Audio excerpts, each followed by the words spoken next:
กระทรวงการต่างประเทศและองค์การสหประชาชาติประจำลาวได้ร่วมกันจัดกองประชุมรายงานข้อมูลและปรึกษาหารือเกี่ยวกับเวียกงานสื่อมวลชนเพื่อเสริมสร้างการร่วมมือกันในต่อหน้า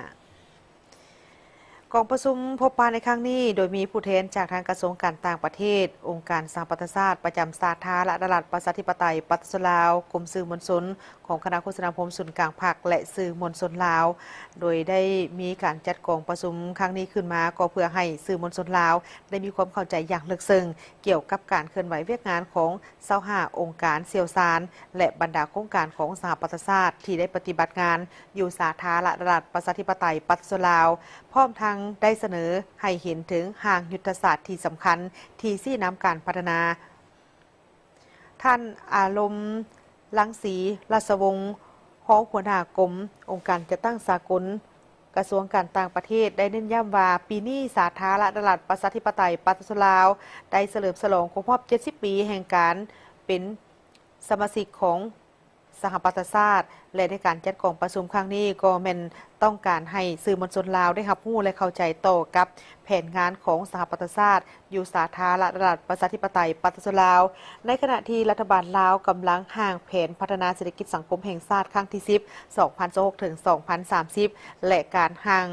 บทการร่วมมือเพื่อการพัฒนาที่ยืนยงระหว่างลาวและสหประชาชาติฉบับใหม่สำหรับปี 2027 ถึง 2031 ไปพร้อมๆกันท่าน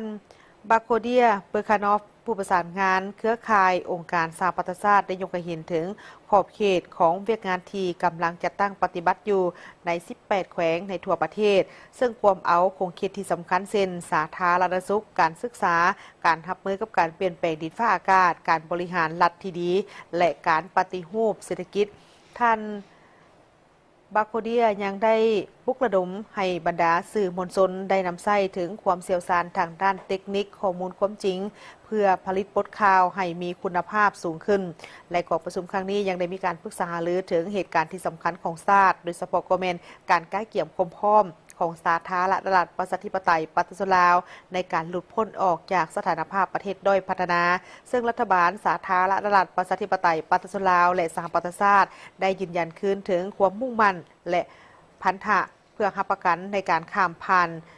ไปได้ให้ด้วยดีโดยมีการมีส่วนร่วมของทางทุกภาคส่วนพร้อมเดียวกันนี้กองประชุมก็ยังได้ยกให้เห็นถึงเหตุการณ์สำคัญกับเกี่ยวกับการเคลื่อนไหวในเวทีสากลที่กำลังจะมาถึงนี้ซึ่งรวมมีการที่สาธารณรัฐประชาธิปไตยปัตตานีลาวรับพ้องเป็นเจ้าภาพจัดกองประชุมทบทวนคืนรอบเวียนที่ 3 ของสนธิสัญญาว่าด้วยการเกิดห้ามระเบิดลูกวานและการเข้าร่วมกองประชุมสมัชชาใหญ่ขององค์การสหประชาชาติครั้งที่ 81 อยู่ที่นิวยอร์ก